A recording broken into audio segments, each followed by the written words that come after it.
Welcome back. Day 2. Yesterday we studied what really makes us successful or not. And we said that the answer is power. That this whole program is about personal power, being able to get yourself to take action and follow through. Did you do your exercise? Did you follow through on your success journal yesterday?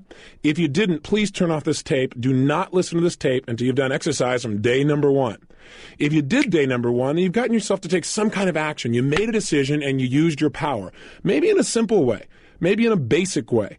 But what happens is, as we talked about in the last tape, every single day by doing just a little bit, we begin to improve. We develop more strength. Again, like lifting weights, the first day we start lighter and the next day a little bit heavier, and we're going to move to stronger and stronger amounts till we're able to move our life in the direction we want as quickly as we can think it. That's our goal, to be able to use our personal power on a daily basis. Now, in order to do that, we've got to see what normally stops people from using their personal power. And that's the purpose of this tape. I want to share with you what I believe is the controlling force in all human behavior. What drives us? In other words, everyone could take action. Literally, if it's that simple, if all it takes to succeed is the ability to know what you want, take action, know if it's working, and keep changing until you get what you want, how come everybody doesn't do it? And as we've already alluded to in this first tape, the reason is fear. And the fear is usually fear of failure or success or rejection. But the real word I would use for this thing we're afraid of is pain. I believe that every single person on this earth is driven by 2 forces. Number 1, their need to avoid pain. And number 2, their desire to gain pleasure. Those 2 twin forces are the drive behind all human behavior. So let me ask you a question. My guess would be this isn't the first set of self-improvement tapes that you've invested in your lifetime. Did you really use the last set you invested in? My hallucination is the answer is no, you didn't use them at least at the level you could have. And the reason I quote-unquote hallucinate that is I found out the statistics show that less than 10% of the people who purchase tape programs ever listen to them in their entirety. That just blows my mind. Somebody's invested money, time, they wanted a result, but they didn't follow through. Or worse, they invested in a program and they listened to it and then they didn't use what they listened to. If there's anything that I'm going to try and push you to do as your friend and as your success coach, if you'll let me be that for you in this program, it's to get you to act on everything we talk about, to keep the ideas simple and focused, but get you to use them. So you don't have to have a complicated idea to make a difference in your life. What you need are ideas that you apply. And that's what we're really going to go for 1,000% in this program. But the question is, how could somebody go to school? How could somebody go to a seminar? How could somebody read an excellent book and still not produce the result, not apply all the stuff that they've read? And you know what? I've been guilty of it too, so I'm not pointing fingers. I have. I remember I read a book, and it was a great book, and it was all about how to manage my finances. And I remember reading this thing and saying, this is great stuff. I've got to do this. And I was inspired. But you know what? About a month later, I noticed I hadn't done anything on it. I just got caught up, doing things. And gosh, the phone was ringing and I had to do this stuff at the house. And I had to handle this daily. I had to take out the trash. And besides that, my mom called and hadn't talked to her in a long time, and my son needed this. And, you get caught up. You can't get caught up. What you've got to do is you've got to use your power and get yourself to follow through. So why didn't I follow through? I obviously wanted the results that I knew this book could give me. Why haven't you followed through on some of the things you really want? Why not? Why haven't you used your personal power and taken action? What has prevented you from taking action? And I would suggest to you it's what this tape is about. The 2 controlling forces have directed your life and kept you at times from taking action. And those forces, again, are the twin forces of pain and pleasure. Remember, everything we do in life, we do out of our need to avoid pain or a desire to gain pleasure. I'll give you an example. I don't know if you're a lady listening or a gentleman, but when I speak to audiences, I'll invariably ask the ladies in the audience, please raise your hand if you put on makeup today. Do you know that 90% of the audience will raise their hand? Many times 99%. Now, think about that. Why do they put on makeup each day, or why do you if you're a lady? Why? Is it because you wake up in the morning and look in the mirror and say, God, I love this process? I doubt it very seriously. Why you put it on is for one of 2 reasons. You put on the makeup because in your mind you say, putting on makeup makes me feel more attractive. So what is that doing? Why are you taking action? To gain pleasure. Or you might say, well, gosh, when I put on makeup, people think I'm more attractive. They feel more attracted to me, which again makes you feel good. It makes you feel a pleasurable type of feeling. That's why you do it. Now, some people wake up in the morning, and that's not why they put on makeup. Some women wake up in the morning and they say, how come men don't have to do this? Right? But they still do it. Why? Because their brain says, well, if I don't put it on, somebody's going to say, what happened to your face? Right? And some people, of course, do it for a combination of the two. The point is, the only reason they put it on is to avoid pain and to gain pleasure. Some combination of those things. Hey, have you ever procrastinated? You say, what a dumb question. Of course. What is procrastination? It's the opposite of using your personal power. It's being immobilized. It's needing to do something and not following through. I call it the silent killer because it grows on you. It just kind of creeps along until pretty soon it's taking control of your life. Pretty soon you find yourself immobilized in a bunch of areas and you don't even realize it. You don't even notice all the freedom you've given up just because of procrastination. So what is it though? Why do we procrastinate? Why do we not use our power, which is what we talked about in the first tape? Let's figure out what stops us. The reason is when we procrastinate, it's because we think that taking action, whatever action we're putting off, that taking that action would be more painful than doing nothing or not taking action. That's the bottom line. In other words, by not taking action, we experience less pain than taking action. Now, you might say, Tony, but if I take action, I could get the pleasure that would come from succeeding or having the job done. That may be true, but what's more real to you when you procrastinate is the pain you'll have to go through to get the job done. Isn't that true? Think about it. Don't take my word for these things. You got to take whatever I say and say, hey, that makes sense to me or it doesn't. Don't just buy anything I share with you. Think about it, make sure it makes sense to you. And once it does, then we got to start making sure you use it. Now, let's look at the other side. Have you ever procrastinated for so long that at one point it reversed on you? Where all of a sudden your brain said, God, I got to do this. Because not doing it is more painful than just getting the job done. Haven't you been caught in that place? Were you ever one of those people that did your term paper like a week before, or maybe worse, the night before? The whole time doing the term paper was painful. But the night before you thought, if I don't have it done, it's going to be even more painful because I have to walk in there without it. And so all night long you experience pain of getting the job done. Common experience for too many people. Why? Because they haven't learned how to control the motivating forces of pain and pleasure. They are the controlling force of your life. Now, where else do they affect you? Well, let's take a look. Do you overeat? Some people say, well, I'm going to go on a diet. Yep, I'm just going to go out there and I'm going to starve myself and then I'm going to be real skinny. How often does that work? Now, I'd say slim and none. In fact, studies show that 95% of the people who go on a diet within 2 years have not only gained the weight back, but have also usually gained an additional 2 pounds beyond the weight they were on when they went on the diet in the first place. See, trying to create more pain in your life rarely works because I got to tell you something. The need to avoid pain is biological. It's built into your nervous system. Why? Because it's a survival mechanism. And your brain is going to fight like crazy anytime it sees that you're asking it to do something that's going to lead to pain. So what do we need to do to change our eating patterns? What do we need to do so we get permanent weight loss and we have the physical health we want? Well, the first thing I would do if I were you is I'd find some of the foods that you're obviously addicted to. In other words, foods that you eat on a regular basis and you eat them in excess. Why do you eat them in excess? You go, well, because when I was growing up, these and these things happened to me. No, that's not true. There's only one reason you eat more food than you should. Because it's pleasurable. Because you like to eat that chocolate. Because you think, Godiva chocolate. And you just go into a state where you got to have it. See, you associate deep, deep pleasure, and that's why you go for it. Now you say, yeah, but being fat is really painful. That's true. But the reason you ate the chocolate, because in that moment, what was more real to you? The pain of being fat or the pleasure of the chocolate? I would assume that it was the pleasure of the chocolate if you're overeating.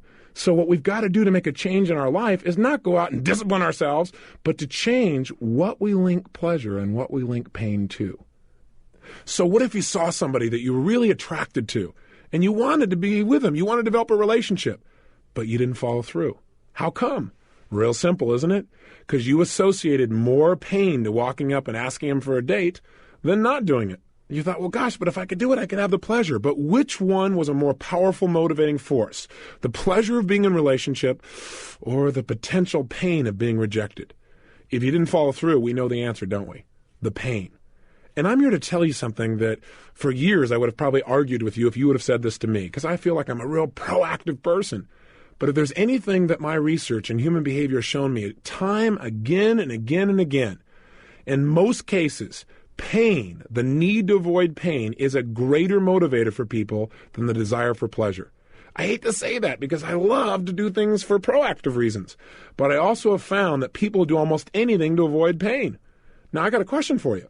What happens when two pains come up side by side? What happens when if you do something, it's going to be painful, but if you don't do it, it's going to be painful? Which action will you take? For example, you might say, well, gosh, if I don't go up to this lady and meet her, then I'll never meet her again. I'll never have a relationship and I'll miss out, and you have the pain of that. But on the other side, your brain's saying, but if you do go up and she rejects you, my gosh, then you're really going to have pain. So what determines your behavior is which pain is more intense. Does that make sense? I'm sorry to sound so simplistic, but let's talk about what really drives human behavior. And I think there are certain basic fundamentals that drive our behavior. When we understand them, we can start to utilize them to change our life. And if we don't understand them, then what we do is we keep running up against the brick wall. Have you experienced that? Where you're trying to make a change, but it never happens. Why? Because your internal associations about pain and pleasure haven't changed. In other words, you keep thinking, if I do this, it's going to mean a ton of pain. And so you stop short. I mean, a classic example is in relationships. You know, a lot of people in life get this bug. They say, I want to be in a relationship. Why? Because they think being in a relationship would mean lots of what? Pleasure, love, happiness, security, being close, all those special feelings, spirituality, right? That feeling of oneness. Then they get in a relationship and they say, I don't want to be in a relationship, right? All of a sudden they begin to think relationship means pain. Or worse, they think a relationship is the most incredible thing in the world. They love this person. They give 1,000% of themselves. They think about them constantly. And then as time goes by, something happens. And this person, let's say, leaves them or breaks up with them or smashes their heart into a billion pieces. Has this ever happened in your lifetime? If it hasn't, it probably will. That sounds real supportive, doesn't it? But listen, in our lifetimes, if you're going to have relationships and you're not already in one you're committed to for life, there's a chance of future disappointment. Let's just say that's possible. I'm not one of those people that says just be a positive thinker all the time. Some people tell you in life to succeed, what you're supposed to do is look at the weeds in your garden and say, there's no weeds, there's no weeds, there's no weeds. Hey, they'll take your garden. My view is say there's going to be weeds, so pull the suckers out and move on. Don't get all hung up and go, there are weeds in my garden. How come God did this to me? Just move on. Just realize that's part of life. And part of life is there may be times in your lifetime, would you be willing to buy this theory, where people may disappoint you? That is, you may have different expectations of how they should behave than they have. If that's true, you're going to have to learn to deal with it. The challenge is this. Most people have not learned how to deal with it. Most of us don't consciously look at what we link pain and what we link pleasure to, and so our lives are in reaction instead of in control. So, for example, let's say you had a great relationship, somebody you really loved, gave 100%, as we started to talk about, and then all of a sudden one day something bad happens. They cheated on you, they left you, they lost interest, they were less motivated or attracted than you were. What happens for some people is they have this thing called pain at this moment. And what they link up in their mind is relationships equal pain. Now there's a problem, because also in their mind they have this other association in their nervous system, and that association is relationships equal pleasure. So what happens in the future? Well, for a long time, this person will probably avoid relationships. You know, they won't get too attracted, they won't express themselves real fully, or they'll be a little bit more closed down. Does this sound like somebody you know? Maybe somebody you know personally? And then what happens is eventually, you know, maybe some of the pain wears off. And they see somebody and they get attracted or they develop a neat relationship and it starts to grow. But there's a point in the relationship when it's going really, really well, when all of a sudden that person begins to sabotage the relationship. Now, have you ever done that? Usually it's because inside your mind, something has happened and your brain's going, oh my gosh, I'm getting all this pleasure. But I know what's happening next. Relationships will equal pain eventually, so I better get out quick before the pain gets here. Now, I want you to realize that this idea of pain and pleasure doesn't just shape your emotional life or whether, for example, you smoke cigarettes or overeat or whatever the case may be, but it affects every aspect of your life, every aspect, big things and little things. You know, sometimes business people say to me, boy, this pain-pleasure thing, this really affects my business, doesn't it? I said, affects your business, it's everything. I mean, it all comes down to people don't even buy the best product anymore. They buy the product they associate the most pleasure to and the least pain. You know, all marketing is when you watch a commercial is them trying to get you to link pleasure to their product and pain to the competition. Management is understanding pain and pleasure. What drives somebody? Because if you want to motivate a human being, you got to find out what already motivates them. If you want to influence them, you got to find out what already influences them. What do they already link pain or pleasure to? I mean, Now, I'll give you an example. I worked with a gentleman. He was one of the first people that I took on as a private client. Now I have a group of people that pay me between $1 and $4 million a year to personally coach them. I don't say that to impress you, but I want to impress upon you, these people will not pay that kind of money unless they get real results. And this man was the first client I took on, was a man who made $500 million in one day, one of the top financial traders in the world. That's pretty amazing. But then he went through this challenge. And the challenge was he couldn't get himself to make any money. For almost 9 straight months, he was losing money. And so he tried everything to turn things around. And pretty soon, as you might guess, he linked major pain to trading because every time he traded, he'd lose. His old identity was he was the best in the world. So he hired me to come in because he was at the point where he literally couldn't get himself to go into the office because going to the office equaled pain. I mean, can you imagine someone that good being that shut down in what I would call learned helplessness? And the man was really a genius. But his conditioning was taking over. So I came in and helped him to change this pain pleasure. I also helped him to evaluate and study him to find out what was he doing at his very best when he was the best in the world. What was he doing with his body, which we're going to teach you about, something called state and physiology in this program, the very things I did with him. What was he doing differently in the way he made decisions? How was he evaluating things? A lot of what this program teaches I did with him personally. And I began to turn him around. And most importantly, get him to link massive pleasure to trading along with making sure he was using the right principles. You can get all pumped up and excited and link pleasure and do the wrong thing. So by a combination of those aspects, within less than 12 months of coaching him, and I did this seeing him once a month and then talking to him about once a week on the phone and daily through faxes, he made more than $100 million, turned things completely around and developed momentum again. So I just want you to get, this is really important for you if you're in business, as well as important for you in your personal life. And also it doesn't matter how tough things are. You know, I dealt with a woman a couple of years ago who had 152 personalities, and she started splitting in the middle of my seminar. And in 45 minutes, I was able to help her to integrate herself.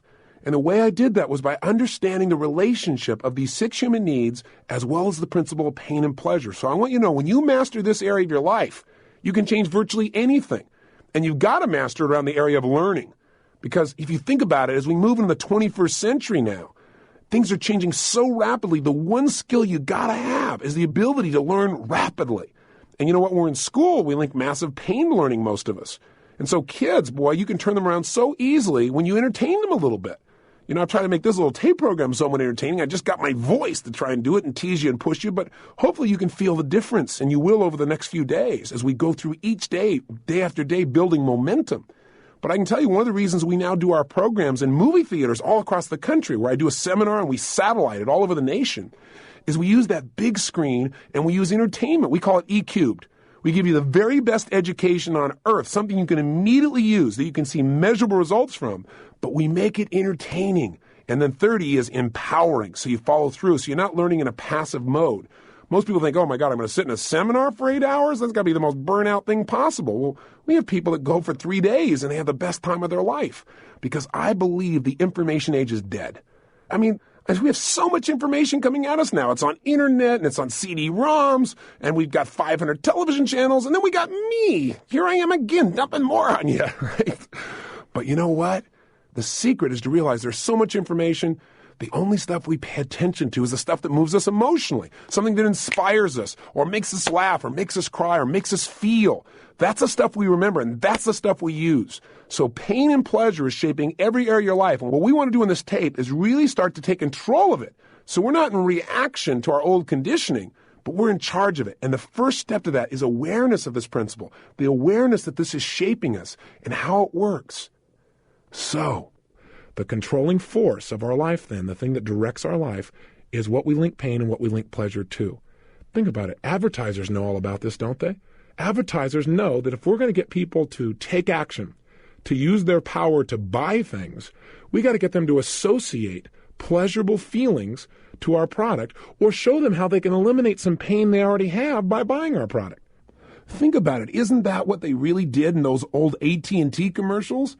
AT&T tried to give you the pleasure and the pain. What'd they do?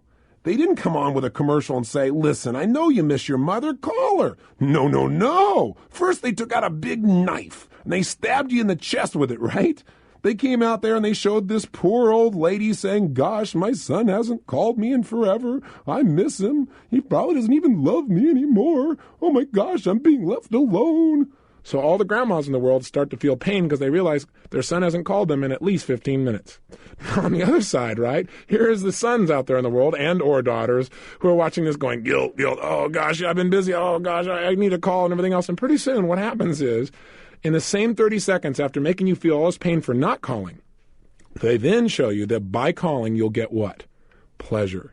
How does it work? In the same 30 or 60-second commercial, what happens is the son picks up the phone and calls mom, and she smiles. Oh, my gosh, he does love me. And she smiles, and the music comes on behind it, and he's smiling, and there's an incredible bond and connection. You just feel your heart opening, and at the end of it, they say, don't let your family drift away. And what's happened? In 60 seconds, they've gotten you to link to their product, a way to avoid pain, plus they stirred up some of your pain, made you hurt a little more so you're more motivated, and simultaneously showing you how you can heal it and get pleasure just by picking up this little device that's nearby that they'll make money if you take action on. Now, I'm not against it because I think it's a great tool, but I want you to realize it's a pain-pleasure commercial. And then there was Citibank Visa, right? It's interesting to see what Citibank used to motivate people versus, say, American Express and what they used. They both had two classic commercials. In the Citibank commercial, there's a dark background, and a man comes on, and he's got a lot of pain. And he says, yeah, I got the phone call. It's 4 o'clock in the morning. My father was having a heart attack. I had no money.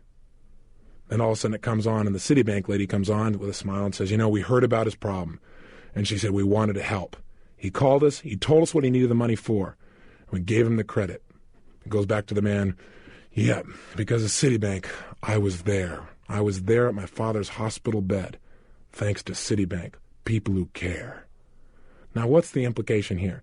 Well, if you want to solve the pain in your life, just get a Citibank Visa, and they'll handle it. You need more money? Hey, just call. They'll handle it. They understand. Well, that's an interesting way of looking at things. On the other side, you got American Express, where you see two achiever type of people who are obviously quite successful, and they've lost their luggage. They're really in a painful state. They're kind of angry, and all of a sudden the man turns to his wife, being the loving man that he is, and says, honey, forget about the luggage. Let's just go buy things. Do you have your American Express card? Great. And they go on the shopping spree, and they buy everything, and they're in Greece, and they're overlooking the water. And all of a sudden the man turns to the woman and says, gosh, I wonder where the luggage is. And she just begins to laugh and says, who cares? And on the stage comes the American Express card. So what do? You associate, God, if you got an American Express card, you're going to go to Greece. Your husband's going to buy you things. You're going to be in an incredible place. The bottom line is it works. It absolutely works. Advertisers in this country spend billions of dollars because they understand that in 60 seconds they can change our behavior with a little repetition just by changing what we link pain to and what we link pleasure to. That's it. Now, do you remember those Pepsi commercials with Michael Jackson? Here's a guy that doesn't even drink Pepsi, and yet he was paid $15 million for 180 seconds of his time. Why? Because large numbers of people in our country, when they hear Michael Jackson's music, feel great. They feel a level of pleasure. And all they have to do is see him or hear his music, and they feel it. In fact, they want that pleasure so much they bought more of his records than anybody in history. So what happens? Well, a little company comes along named Pepsi, and they say, look, we want people to feel that way about Pepsi.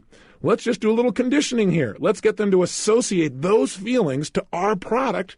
Then they'll want our product as much as they want Michael Jackson. That's why they paid him $15 million. I mean, how did they do it? Well, you got to wait till the next tape to find out how they did it.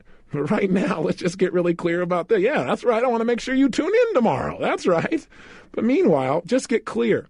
Pain and pleasure are the biggest motivators. And of the two, again, I must say, we will do more to avoid pain, usually, than we ever will to gain pleasure.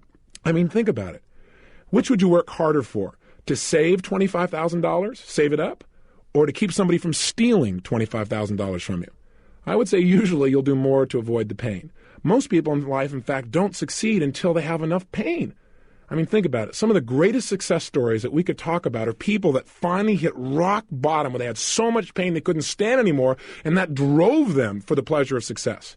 You know, there are all kinds of stories. Og Mandino is a gentleman. I really enjoy his books. I don't know if you've read them, but they're worth picking up. One is called The Greatest Salesman in the World. Here's a gentleman who hit rock bottom, who was an absolute drunk, who was living out on the streets, who had no future, who the only way he could stay warm during the winter was to wander into the libraries. And as he did, he began to pick up some books and read some books and actually feed his mind, very much like you've committed yourself to do for these 30 days. And the stimulation there began to change his life. And what happened was he felt that he had so much pain in his life that was it, that he was no longer willing to experience that. And in his mind, he saw that there was a way to gain pleasure by developing himself, by growing. He eventually went to work for W. Clement Stone and became the editor-in-chief of Success magazine. We already talked about Lee Iacocca and how his pain drove him to success. I mean, think about it. What are some of the things you've missed out on in your life simply because even though you wanted the pleasure of achieving them or obtaining them or making those things happen, your brain also said, yeah, but it could lead to pain, and that pain stopped you from following through, using your power and getting the results. Has it happened more than once in your life? You and I both know it has. So how can we use this understanding of the controlling force? How can we use the understanding that pain is a greater motivator than even pleasure? Well, the way to use it is to begin to understand that in any moment in time, our reality is based on whatever we focus on. That is, at any moment in time, whatever you focus on is what's most real to you. For example, if you're looking at that piece of chocolate and you think about eating the chocolate and you just let your mind flow based on its old associations, it might say, yumbo, it's time to eat. You might immediately get that pleasure feeling. And as long as you focus on the pleasure you're going to get, and that is your primary focus, and that's what's most real to you, then you're going to be drawn towards the chocolate. But haven't you also had times where you didn't eat the chocolate? Or you didn't eat something that normally you're kind of addicted to? Haven't there been times when you've stopped yourself? How have you done that? The answer is you changed your focus, and you focused on the pain you probably would experience or the pleasure you would get by not eating the chocolate. So what you did is, instead of just thinking intellectually, well, yeah, not eating the chocolate will make me thinner, you literally focused on, hey, I'm going to be going to this particular ball and I want to look like $1 million. I want to feel strong. If I eat that chocolate, I'm going to feel lousy. I'm going to feel bloated. I'm going to feel heavy. So you began to focus on all the pain plus all the pleasure you'd get by not eating it. And your behavior changed. Isn't that true? If you've ever stuck to a diet, for example, isn't it true that the way you stuck to it is one day you finally got to the point where you'd had it? You said, look, you looked in the mirror one day, or somebody said something to you, or you noticed that you were just feeling sloppy and tired, and you went through what I call threshold. Threshold is when you experience so much pain you said, I've had it. That's it. No more. And then you begin to find a way to change it. Well, I believe that you can do this with anything at any moment in time, and I know you can. All you got to do is control your mental focus. So if you want to change your behavior, you must focus on how not doing something is going to be more painful than just going for it. In other words, link not taking action as being more painful than just doing it. Just the way we talked about with procrastination, do it to yourself up front. Don't wait till life puts you in a pressure situation where you feel like you have to do something. Does that make sense? So how can we use this in other areas of our life? Do the same thing. You want to connect with somebody, you want to make sure you communicate with them, then think about, if I don't do this, I know I feel busy, I know I feel overloaded, but if I don't call them here on their birthday or on Easter, how's it going to make them feel? How am I going to feel? You know, that would be painful. If I just made the call and I connect with them and they feel appreciated, how's that going to make me feel? Pleasurable. Use pain and pleasure instead of having pain and pleasure use you. That's the secret to success. You do that, and you're in control of your life. You don't do that, and life controls you. And unfortunately, for most people, life controls them. So let's change it. And in the next tape, we're going to talk about specifically how to change what we associate pain and pleasure to. But step number one is just getting clear that this is the controlling force of your life. If there's anything you want to do and you can't figure out why you're not doing it, there's a simple answer. You link more pain to doing it than not doing it. Hey, if you don't have enough money, for example, I know that's an issue for a lot of people. It was for a good deal of my life. If you don't have money, there's only one reason. You link more pain to having more money than to not having it. Now you say, okay, Tony, you've been okay up until now. Now you've gone over threshold. I don't buy that theory. Hey, I wouldn't have bought it either, but it's true. I got to tell you something. You're an intelligent person. You have the ability to produce results. You had enough personal power to make a phone call, put your money on the line, and now you're following through and listening to it. You're in that top 1/10 of 1%, literally. I mean, you aren't just somebody who's just hanging out. You're willing to do something about it. Even with all of that, your ability to follow through, if you don't have the money that you want in your life, it's not because you're not smart enough. It's not because you don't have the ability. It's not because there isn't money available. There's plenty of money in the world. If you don't have any, that's because there's something inside of you that you link pain to having it. And the reason I say that is I don't care who it is that I've interviewed or modeled or done a personal consultation with. If they have got a lack of abundance financially, it's because of two things. Number one, they absolutely in their gut, somewhere in their subconscious mind, they think money is going to mean pain. That if I have money, then what's going to happen is to get it, oh gosh, I'm going to have to put out all this effort and that'll be so painful. After all, I'm kind of comfortable where I am. Yeah, I'd like more money, but, I'm kind of feeling pretty good here. And I'm feeling pretty pleasurable here, but God, having money would take some pain, so they don't follow through. Or, in order to have money, you've got to take advantage of other people. And that person has that belief. And you and I, we're not going to take advantage of people. In our gut, we wouldn't allow ourselves to do that. That would be ultimate pain for most of us. So we're not going to do that. Now, I know there's some people that don't link pain to taking advantage of people, but most people, I think, do in their heart. So you don't want to do that, so that's painful. Or they've got linked up, well, if you make money, then people are going to judge you. All of a sudden, you're going to be ostracized.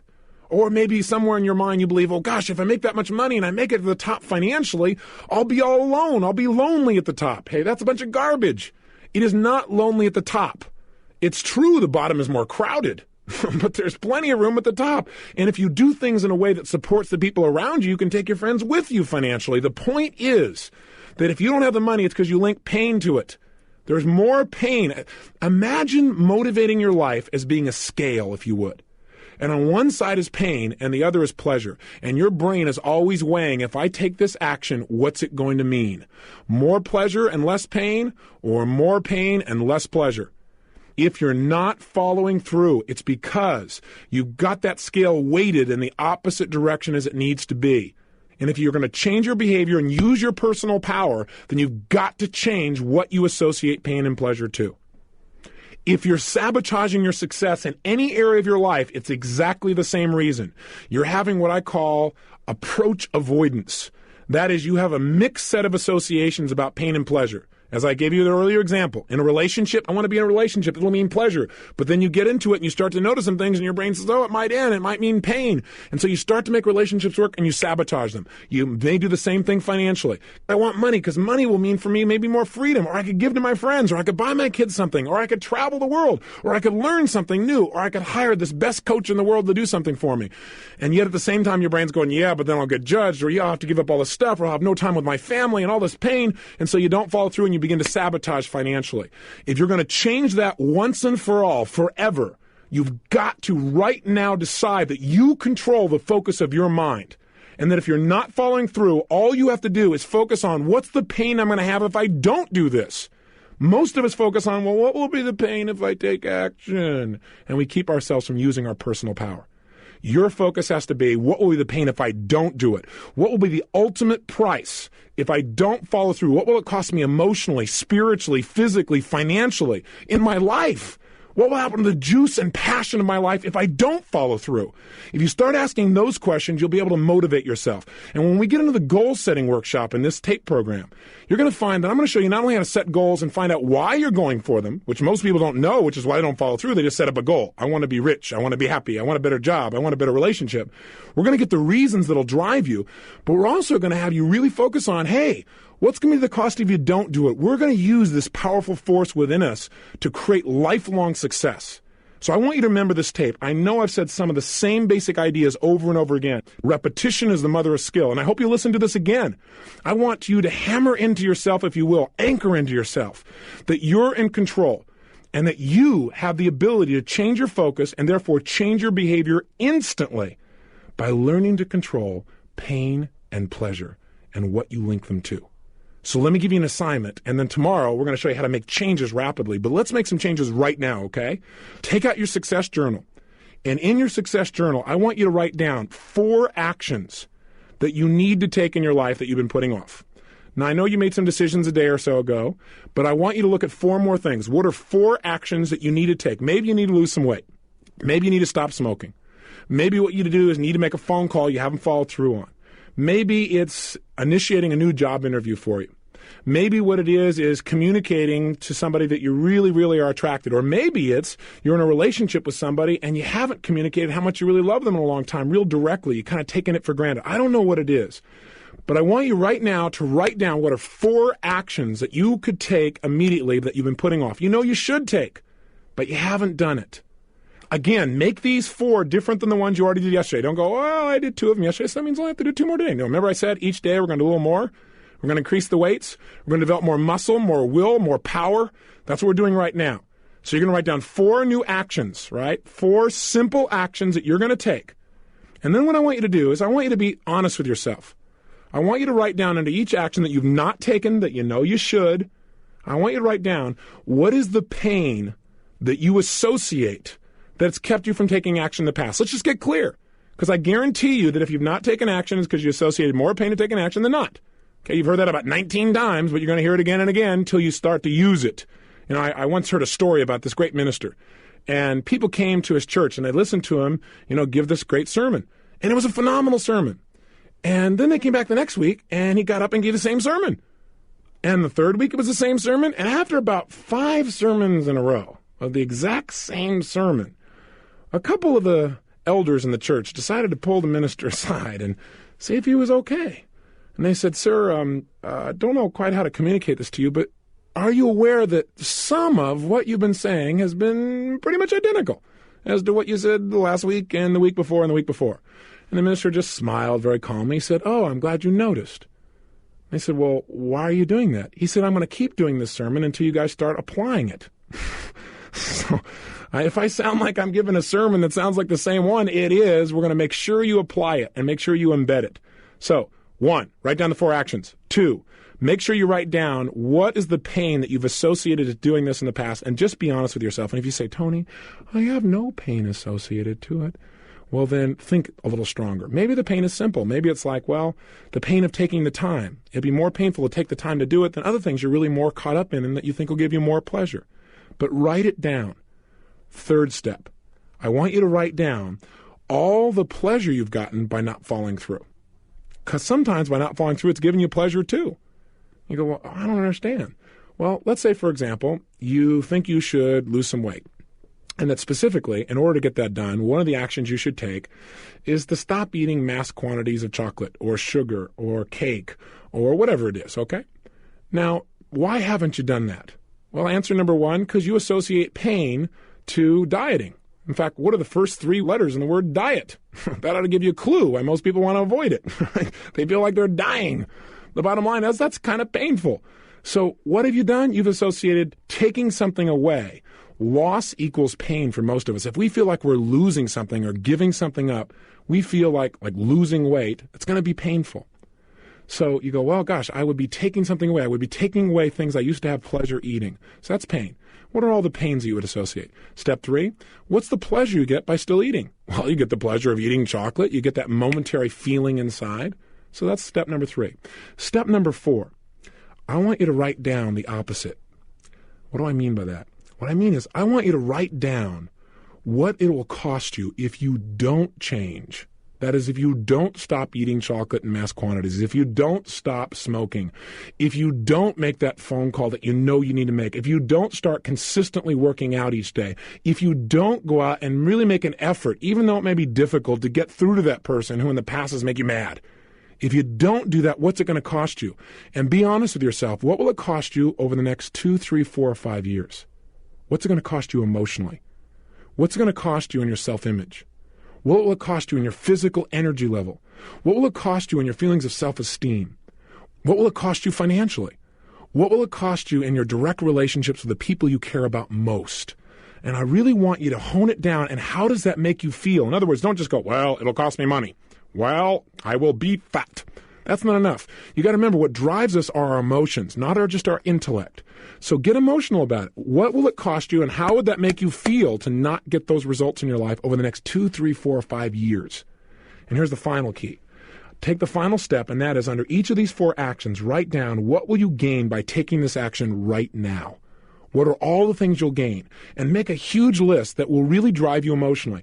Hey, I'll gain the feelings of being in control of my life. I'll gain the feelings of knowing that I'm in charge. I'll gain a level of self-confidence. I'll gain physical energy and health. I'll gain stronger relationships. I'll develop more willpower that I can use in every other area of my life. I'll gain. My life will be better in all these ways now and over the next 2, 3, 4, 5 years by taking this action. In other words, look at the impact of these things, present and long term. So let me leave you with this for today. There are 2 things that control our lives, the carrot and the stick. The stick is pain, and the carrot is pleasure. Use the 2 of them to point yourself, because if you don't, there are plenty of other people in this world who are paid large sums of money to direct you. Advertisers do it. Do it to yourself. Learn to advertise in your own mind and take control now. Do your exercise right now. Again, don't put it off. Go through these 5 steps right now. Don't wait. Don't put it off. Do it immediately. Don't say I'm going to do it later in the day. Please do it right now, and I'll see you tomorrow. Have a great day and live with passion.